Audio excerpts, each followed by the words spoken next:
എന്നാലും വഴിയെ പോകുന്നവർക്ക് ഉപകാരം ചെയ്യാൻ വേണ്ടിയേ. ആരും കോളേജിലെ ക്ലാസ് കിട്ടിയത് ഇവിടെ വന്നിരിക്കില്ലല്ലോ. കട്ടിയണമെന്ന് എനിക്കും ആഗ്രഹമൊന്നും ഇല്ലായിരുന്നു.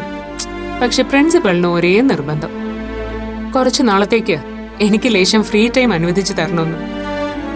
പുള്ളിക്കാരി പിന്നെ അങ്ങനെ നിർബന്ധിക്കുമ്പോ നമ്മൾ വേണ്ടെന്ന് പറയുന്നത് ശരിയല്ലല്ലോ. ഓ, അപ്പൊ സസ്പെൻഷനിലാണല്ലേ? അത് വീട്ടിലറിയാതിരിക്കാനാണ് ഇവിടുത്തെ ഈ ചുറ്റിക്കളി. ഓക്കെ, ഇപ്പൊ എല്ലാം ക്ലിയറായി. ആട്ടെ, എന്തായിരുന്നു വകുപ്പ്? അന്നത്തെ കൂട്ട് കരണത്തടിയോ അതോ അതിലും വലിയ കേസായിരുന്നോ? ഒരുത്തന്റെ തലയോട്ടിയുടെ ബലം പരിശോധിച്ചതാ. വിചാരിച്ച പോലെ സ്കൾ അത്ര സ്ട്രോങ് അല്ലായിരുന്നു. അതിന് കിട്ടിയ പണിയാ. അടിപൊളി. താനൊരു റെയർ ബ്രാൻഡാണെന്ന് എനിക്ക് അന്നേ തോന്നിയിരുന്നു. അല്ല, അന്നത്തെ PG സ്റ്റുഡന്റ് എന്താ ഈ വേഷത്തില്? അതൊരു കഥയാടോ. ബോറടിക്കാൻ താല്പര്യമുണ്ടെങ്കിൽ പറയാം. ചുരുക്കി പറഞ്ഞ് ബോറടിപ്പിച്ചാൽ മതി. ഓക്കെ. അന്നത്തെ PG-കാരന് നാട്ടിലൊരു മുടിഞ്ഞ പ്രേമം ഉണ്ടായിരുന്നു. PG കഴിഞ്ഞ് എവിടെയെങ്കിലും തരക്കേടില്ലാത്തൊരു ജോലി ഒപ്പിച്ചെടുത്തിട്ട് അവളെ കല്യാണം കഴിക്കുക എന്നായിരുന്നു ആഗ്രഹം. ജോലി ഉണ്ടെങ്കിൽ പെണ്ണ് ചോദിച്ച് ധൈര്യമായിട്ട് അവളുടെ വീട്ടിൽ കയറി ചെല്ലാലോ. പക്ഷേ ഭാവി അമ്മായിയച്ഛൻ എൻ്റെ എല്ലാ സ്വപ്നങ്ങളും തകർത്ത് കളഞ്ഞു. എന്താ, ആ കുട്ടിയെ വേറെ കെട്ടിച്ചോ? കെട്ടിച്ച കൊന്നേനെ ഞാൻ. അയാൾ അതിനുള്ള തയ്യാറെടുപ്പ് തുടങ്ങിയപ്പോഴേ എനിക്ക് അപകടം മണത്തു. കെട്ടിയില്ലേ ചത്ത് കളയെന്നുള്ള ഭീഷണിയുമായിട്ടില്ല അവളും. പറഞ്ഞ പോലെ ചെയ്യുന്നൊരു മുതലാവള്. അങ്ങനെ PG സ്വപ്നങ്ങൾ ഉപേക്ഷിച്ച് പ്രേമിച്ച പെണ്ണിനെ വീട്ടിൽ നിന്ന് വിളിച്ചിറക്കി കൊണ്ടുപോയി രജിസ്റ്റർ ചെയ്തു. ആഹാ, അന്തസ്. കഥ ഇതുവരെ ഓക്കെയാണ്. പിന്നെ പതിവ് പ്രാരാബ്ദം, പെണ്ണിനെ നോക്കാൻ ഈ ജോലി, അതൊക്കെ ആയിരിക്കുമല്ലോ തുടർന്നുള്ള എപ്പിസോഡുകൾ. കറക്റ്റ്. പക്ഷെ ഇതിനിടയിൽ ഒരു ട്വിസ്റ്റ് ഉണ്ടായി. കല്യാണം കഴിഞ്ഞ് പെണ്ണിന്റെ അപ്പൻ എല്ലാ കഥയിലും എന്ന പോലെ ഒരു കോംപ്രമൈസിന് വന്നു. പക്ഷെ അവൾ ഒരു രീതിയിലും തയ്യാറായില്ല. ഞങ്ങളുടെ ബന്ധത്തെ അംഗീകരിക്കാത്ത ഒരുത്തരുടെയും സൗജന്യം ഞങ്ങൾക്ക് വേണ്ട, എന്നെ എൻ്റെ ഭർത്താവ് പണിയെടുത്ത് പോറ്റിക്കൊള്ളുന്ന ഒരു കീച്ചങ്ങ് കീച്ചി. അവിടെ ഞാൻ പെട്ടുപോയി പെങ്ങളെ. അപ്പോൾ അവളോട് ഇത്തിരി ദേഷ്യമൊക്കെ തോന്നിയെങ്കിലും സ്വന്തമായിട്ട് അധ്വാനിച്ച് കുടുംബം നോക്കുന്നതിൻ്റെ ഒരു സുഖം ഇപ്പം ഞാൻ ശരിക്കറിയുന്നുണ്ട്. വാടകയ്ക്കാണെങ്കിലും ചെറിയൊരു വീടൊക്കെ സെറ്റാക്കി നല്ല അടിപൊളിയായിട്ട് കഴിയുന്നുണ്ട്. 4-5 മാസം കൂടെ കഴിഞ്ഞാൽ ഒരു പുതിയ മെമ്പർ കൂടി ജോയിൻ ചെയ്യുന്നുണ്ട്. അതിനുവേണ്ടിയാ കഷ്ടപ്പെട്ട് ഓടി നടക്കുന്നത്. ഇനിയിപ്പോൾ ഊണ് കഴിഞ്ഞിട്ടേ പണിക്കിറങ്ങുന്നുള്ളൂ. താൻ കഴിക്കുന്നില്ലേ? ഫുഡ് ബാഗിലുണ്ടോ? ഇല്ല, ഞാൻ ഉച്ചയ്ക്ക് അങ്ങനെ കഴിക്കാറില്ല. എങ്കി വാ, നമുക്ക് ഷെയർ ചെയ്യാം. അതൊന്നും വേണ്ട, താൻ കഴിച്ചോ. അത് പറ്റില്ല. എൻ്റെ പ്രിയതമയുടെ കൈപുണ്യം എങ്ങനെയുണ്ടെന്ന് അറിയാനെങ്കിലും താൻ ഇതിന്ന് ഇത്തിരി കഴിച്ചേ പറ്റൂ. ആ പിന്നെ, തന്നെ നേരിട്ട് കണ്ടിട്ടില്ലെങ്കിലും എൻ്റെ ശ്രീമതിക്ക് തന്നെ അറിയാം. അതെങ്ങനെ? കോളേജിൽ പുതിയതായി ജോയിൻ ചെയ്ത പെൺകുട്ടിയുടെ കയ്യിൽ നിന്ന് തല്ല് വാങ്ങിയ കാര്യം 2 ദിവസം കഴിഞ്ഞ് ഞാൻ കാമുകിയോട് പറഞ്ഞിരുന്നു. സെന്റിമെന്റ്സ് ആണ് പ്രതീക്ഷിച്ചതെങ്കിലും സംഗതി പാളിപ്പോയി. അവളിതെനിക്ക് കട്ട സപ്പോർട്ടായിരുന്നു. ആദ്യമായി വന്ന പെൺകൊച്ചുങ്ങളെ റാഗിങ്ങിന്റെ പേരിൽ ശല്യപ്പെടുത്തുന്നത് ആണത്വമല്ലെന്ന് പറഞ്ഞ് 2 ദിവസം അവൾ മിണ്ടാതെ നടന്നത്. അതിനെതിരെ ശക്തമായി പ്രതിഷേധിച്ചയാളെ എന്നെങ്കിലും കാണുകയാണെങ്കിൽ ഒരു ലഡുവെങ്കിലും വാങ്ങി തരുമെന്ന് പറഞ്ഞിട്ടുണ്ടായിരുന്നു അവള്. ലഡു കിട്ടിയില്ലെങ്കിലും അവളുടെ കൈകൊണ്ടുണ്ടാക്കിയ ഒരു ഉരുള ചോറെങ്കിലും കഴിച്ചു എന്നറിയുമ്പോൾ അവള് ഹാപ്പിയാവും. വാ, ഇരിക്ക്. കഴിക്ക്.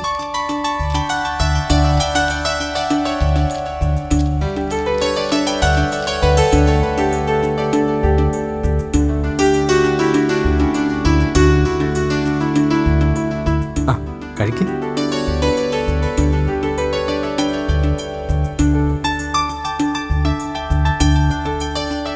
എങ്ങനെയുണ്ട്?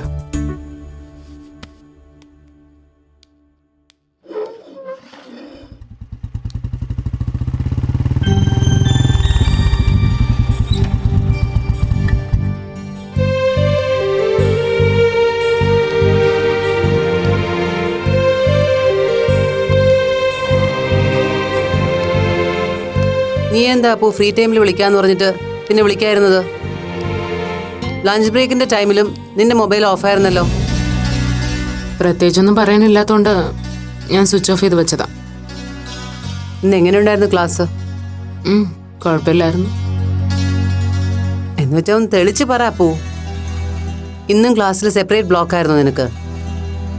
അതിനി മാറ്റം ഉണ്ടാവും തോന്നുന്നില്ല. മാളൂനെ കണ്ടില്ലേ? ഇല്ല.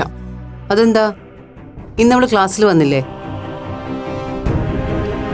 എന്താ അപ്പു, എന്താ നീ ഇങ്ങനെ ചോദിച്ചതിനൊന്നും വ്യക്തമായിട്ട് മറുപടി പറയാതെ? എന്തുവരെ നിനക്ക്? അമ്മ, ഞാനിന്ന് കോളേജിൽ പോയില്ല. അപ്പു, കോളേജിൽ പോവാതെ നീ ഇത്രയും നേരം എവിടെയായിരുന്നു? എന്തെടുക്കായിരുന്നു? ഞാൻ പാർക്കിൽ ഇരുന്ന് സമയം കളഞ്ഞു. കോളേജിൽ പോകാത്തതിന് പല കാരണങ്ങളും ഉണ്ടമ്മ. ക്ലാസ്സിൽ സെപ്പറേറ്റ് ബ്ലോക്ക് ആണെങ്കിലും ബ്രേക്ക് സമയത്ത് മറ്റുള്ളവരുടെ അടുത്തുകൂടി എന്നെ ഇൻസൾട്ട് ചെയ്യാൻ വരും. ടീച്ചേഴ്സിൻ്റെ അടുത്തോ പ്രിൻസിപ്പലിൻ്റെ അടുത്തോ കംപ്ലൈൻറ്റ് ചെയ്യാന്ന് വെച്ചാൽ അവരും എനിക്കെതിരായിരിക്കും. പിന്നെ ഗേൾസിൻ്റെ വാഷ്റൂമിൽ എന്നെ കയറ്റില്ല. എനിക്ക് മാത്രമായിട്ടൊരു വാഷ്റൂം ഫെസിലിറ്റി അനുവദിച്ചു തരുമെന്ന് എനിക്ക് ഉറപ്പൊന്നുമില്ല. ഇനി എല്ലാവരോടും ഫൈറ്റ് ചെയ്ത് ഞാൻ ക്ലാസ്സിൽ കണ്ടിന്യൂ ചെയ്താലും മാളുവിനോട് മിണ്ടാതെ അവളെ തീർത്തും ഇഗ്നോർ ചെയ്ത് എനിക്ക് ക്ലാസ്സിൽ കണ്ടിന്യൂ ചെയ്യാൻ പറ്റുമെന്ന് തോന്നുന്നില്ല.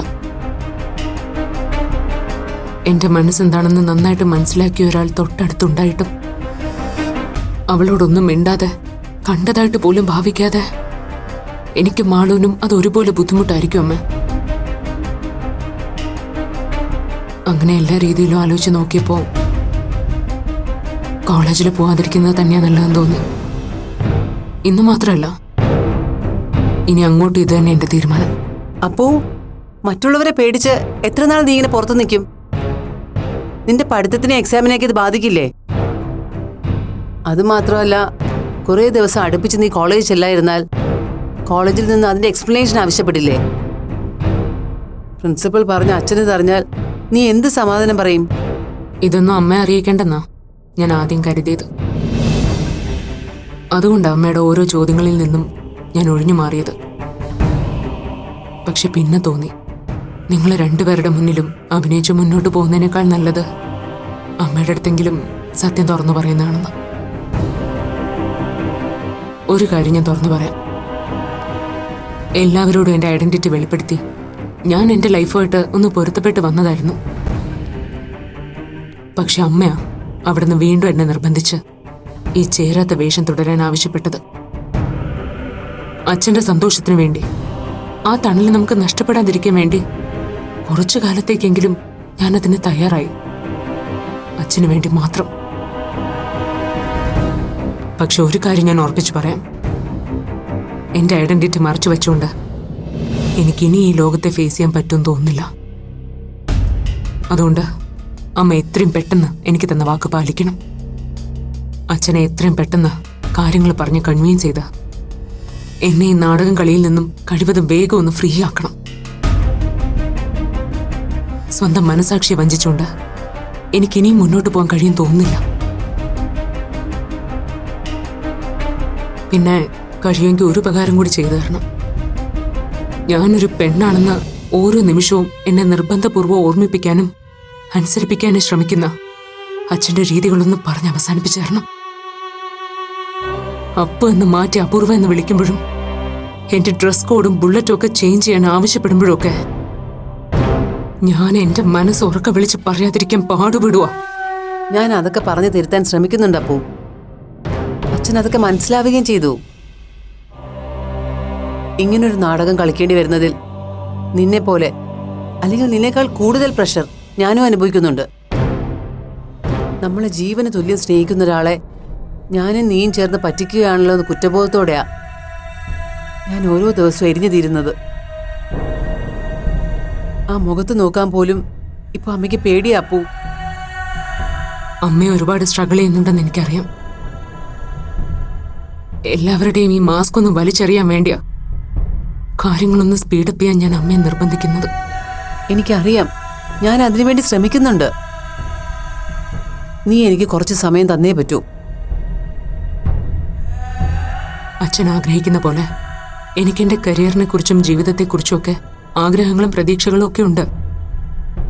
പക്ഷെ അതെനിക്ക് നിറവേറ്റണമെങ്കിൽ, അതിനുവേണ്ടി ശ്രമിച്ചു തുടങ്ങണമെങ്കിൽ എനിക്ക് ഞാനായേ പറ്റൂ. അപ്പു എന്ന ആളിന് ആത്മവിശ്വാസത്തോടെ തല ഉയർത്തി നിന്ന് ഈ ലോകത്തെ നോക്കണം. അതെന്റെ വാശിയാണ്.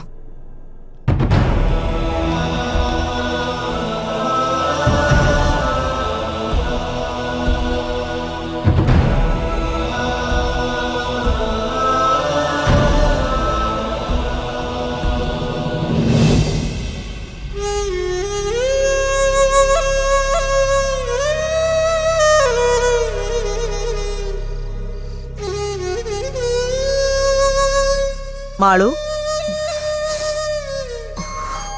ഇതാ മോളെ, ഇത് കുടിക്ക.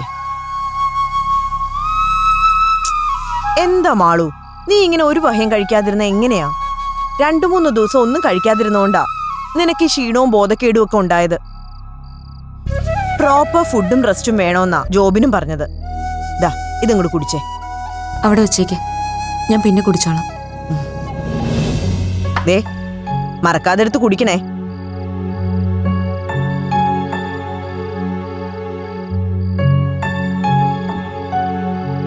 മോൾക്കിപ്പോ കുഴപ്പമൊന്നുമില്ലല്ലോ?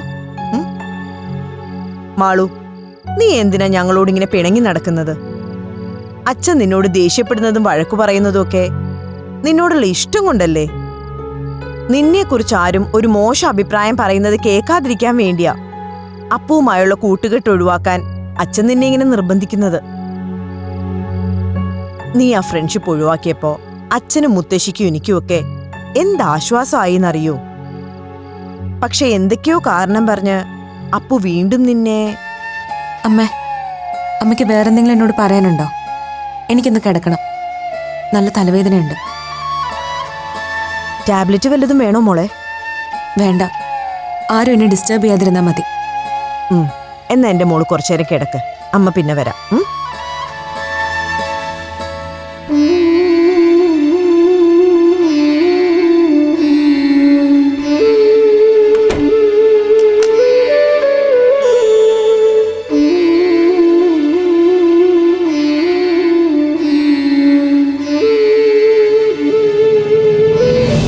അശ്വതി, എന്തായി? അവള് നിന്നോട് വല്ലതും സംസാരിച്ചോ? ഇല്ലമ്മേ, അവൾ ഇപ്പോഴും പഴയതുപോലെയൊക്കെ തന്നെയാ. അവളുടെ ഈ പോക്ക് കാണുമ്പോ എനിക്കാകെ പേടിയാവുക. അങ്ങനെ പേടിച്ചു ഒളിച്ചുമൊക്കെ ഇത് എത്ര നാൾ മുന്നോട്ട് കൊണ്ടുപോകാൻ പറ്റും?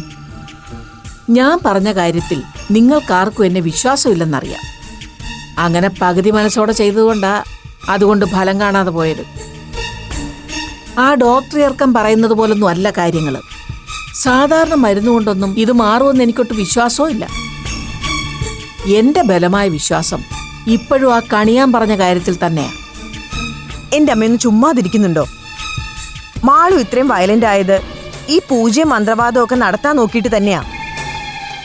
അമ്മയുടെ ഒറ്റ നിർബന്ധം കൊണ്ടാ എനിക്കോ മുരളിയേട്ടനോ താല്പര്യം ഇല്ലാഞ്ഞിട്ട് കൂടി ഇതിനൊക്കെ സമ്മതിച്ചത്. ആ ഡെയ്സി ടീച്ചർ മോനും ഒക്കെ ഇതറിഞ്ഞപ്പോ ഞങ്ങളെ രണ്ടുപേരെയും എന്തുമാത്രം വഴക്കു പറഞ്ഞു എന്നറിയോ? ആകെ നാണക്കേടാകുകയും ചെയ്തു. ആഹാ, അതിലെന്തോന്നാ ഇത്ര കളിയാക്കാനും വഴക്കു പറയാനും ഒക്കെ? എന്നാ പിന്നെ ആ ടീച്ചറിന്റെ മോന്റെ അടുത്തേ ഇവളെ ഒന്ന് ചികിത്സിച്ച് നേരെയാക്കി തരാൻ പറ. കാണട്ടെ അവന്റെ മിടുക്ക്. അശ്വതി, നീ മുരളിയും വിശ്വസിച്ചാലും ഇല്ലെങ്കിലും എനിക്ക് ആ പണിക്കരുടെ മോളുടെ കാര്യത്തിൽ ബലമായ ചില സംശയങ്ങളുണ്ട്. അല്ലെങ്കിൽ നമ്മുടെ കൊച്ചിന്റെ സ്വഭാവവും രീതിയൊക്കെ എന്താ ഇങ്ങനെ അടപടലെ മാറിപ്പോയത്?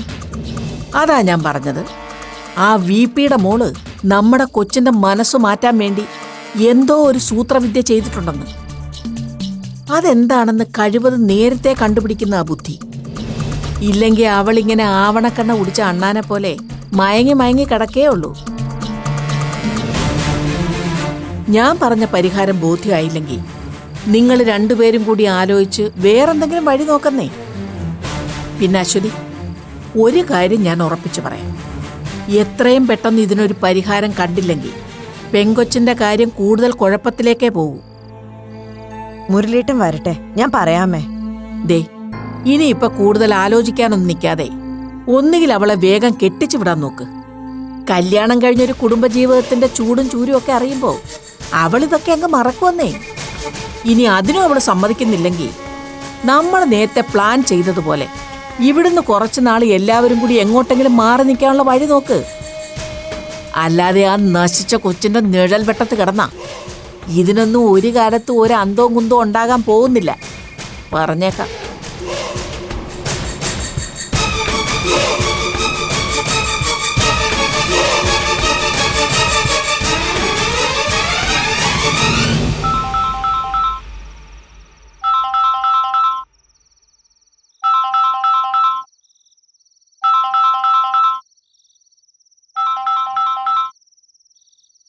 ആ ഡെയ്സി. ഹലോ വിജയ്, ബിസിയാണോ? അല്ല, പറഞ്ഞോളൂ. എന്താ വിളിച്ചത്? ഏയ് പ്രത്യേകിച്ച് കാര്യമൊന്നുമില്ല. വെറുതെ വിശേഷങ്ങൾ അറിയാൻ വേണ്ടി വിളിച്ചെന്നേ ഉള്ളൂ. എങ്ങനെയുണ്ട് പുതിയ വീട്? ആ, കുഴപ്പമില്ല. ഞാനൊരു കാര്യം ചോദിച്ചാ വിജയ്ക്ക് ഫീൽ ചെയ്യില്ലല്ലോ? ഇല്ല, ഡേസി ചോദിച്ചോളൂ. ഇത്ര തിരക്ക് പിടിച്ച് ഇപ്പൊ എന്തിനായിരുന്നു ഒരു ഷിഫ്റ്റിങ്? വിജയ് അന്ന് പറഞ്ഞതുപോലെ നെഗറ്റിവിറ്റിയിൽ നിന്ന് മാറി നിൽക്കാൻ വേണ്ടിയായിരുന്നോ? അതോ മുരളിയുടെയും ഫാമിലിയുടെയും കണ്ണിൽ പെടാതെ കഴിച്ചുകൂട്ടാനോ? സത്യസന്ധമായി പറഞ്ഞ ഇത് രണ്ടും ഒരു കാരണം തന്നെയാണ് ഡേസി. ഞാനും എൻ്റെ ഫാമിലിയും കഴിവതും ആർക്കും ഒരു ശല്യമാവാതിരിക്കുക. പിന്നെ പുതിയൊരു സ്ഥലത്തെത്തുമ്പോൾ നമ്മുടെ മനസ്സൊന്ന് ഫ്രഷ് ആവുമല്ലോ. എന്നിട്ട് അതിന്റെ ഗുണം വല്ലതും കണ്ടു തുടങ്ങിയോ? യാ, ഓഫ് കോഴ്സ്. ഇവിടെ എത്തിയതിൽ പിന്നെ ചില പോസിറ്റീവ് വൈബ്സ് എല്ലാവരിലും ഉണ്ട്. അപ്പോ അവളിപ്പോൾ ഓക്കെയാണ്. ആളിപ്പോൾ വീണ്ടും കോളേജിൽ പോയി തുടങ്ങിയിരിക്കുന്നു. Okay, very good. അപ്പോൾ വിജയുടെ വിശ്വാസം പോലെ കാര്യങ്ങൾക്ക് നല്ല ചേഞ്ച് ഉണ്ട്. ഗീത എന്തു പറയുന്നു?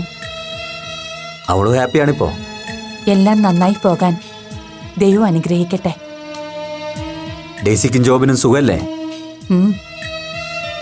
ഒരുവിധം കുഴപ്പമില്ലാതെ പോകുന്നു. പിന്നെ ഞങ്ങളിന്ന് അശ്വതിയുടെ വീട്ടിൽ പോയിരുന്നു. അവിടെ പ്രത്യേകിച്ച് വിശേഷമൊന്നുമില്ലല്ലോ അല്ലേ? വിശേഷമൊന്നുമില്ലെന്ന് തീർത്തു പറയാൻ പറ്റില്ല. മാളുവിന്റെ അവസ്ഥ അല്പം പരുങ്ങലിലാണ്.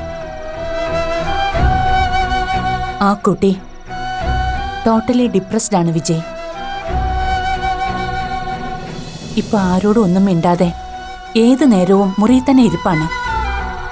കോളേജിലും പോകുന്നില്ല. മുരളിയും അശ്വതിയും മാളുവിന്റെ കാര്യത്തിൽ വല്ലാതെ വറീഡാണ്. അവളെ നമുക്ക് എങ്ങനെയെങ്കിലും പഴയ മാളുവായി തിരിച്ചു കൊണ്ടുവന്നേ പറ്റൂ. അതിന് ചിലപ്പോ വിജയുടെയും അപ്പുവിന്റെയും സഹായം വേണ്ടിവരും. സോറി ഡേസി, മാളുവിൻ്റെ അവസ്ഥയിൽ എനിക്കും വിഷമമുണ്ട്. പക്ഷെ ഇനി ആ വീടുമായി സഹകരിക്കാൻ എനിക്കും എൻ്റെ ഫാമിലിക്കും ബുദ്ധിമുട്ടുണ്ട്. ഇത്രയ്ക്ക് വാശി വേണോ വിജയ്? അവള് നമ്മുടെ കുട്ടിയല്ലേ? അങ്ങനെ കരുതുകയും വിശ്വസിക്കുകയും ചെയ്തൊരു കാലം ഉണ്ടായിരുന്നു. പക്ഷെ ആ വിശ്വാസമൊക്കെ വെറുതെ ആയിരുന്നെന്ന് അവരായിട്ട് തന്നെ ഞങ്ങളെ ബോധ്യപ്പെടുത്തി തന്നു. അതിലെനിക്ക് ഒരുപാട് വിഷമമുണ്ട്. പിന്തുണച്ചില്ലെങ്കിലും പിന്നിൽ നിന്ന് കുത്താതിരിക്കുകയും ചെയ്യായിരുന്നു. തെറ്റും അബദ്ധവും ഒക്കെ ആർക്കായാലും പറ്റില്ലേ വിജയ്? അതൊക്കെ ക്ഷമിക്കാൻ കഴിയുന്നിടത്താണ് നമ്മുടെ വിജയം. വേണ്ട ഡേസി, താൻ എന്നെ നിർബന്ധിക്കണ്ട. മുറിച്ചു മാറ്റിയൊന്നും ഡേസിയായിട്ട് തുന്നിക്കെട്ടാൻ ശ്രമിക്കുകയും വേണ്ട. സ്വന്തം വീട് വിട്ട് ഇങ്ങോട്ട് മാറിയത് പോലും എൻ്റെ കുടുംബത്തിൻ്റെ അടുത്ത് നിന്ന് അറിയാതെ പോലും ഒരു ശല്യമോ ഉപദ്രവമോ അവർക്കുണ്ടാവരുതെന്ന് കരുതിയിട്ടാ. അതൊന്നും മാറി ചിന്തിക്കാൻ ഡേസി എന്നോട് പറയരുത്. പറഞ്ഞാലും പ്രയോജനം ഉണ്ടാവില്ല. അതുകൊണ്ടാണ്. ശരി വിജയ്, ഞാൻ തന്നെ നിർബന്ധിക്കുന്നില്ല. എല്ലാം വിജയുടെ ഇഷ്ടം. ഓക്കെ, ഞാൻ വിളിക്കാം.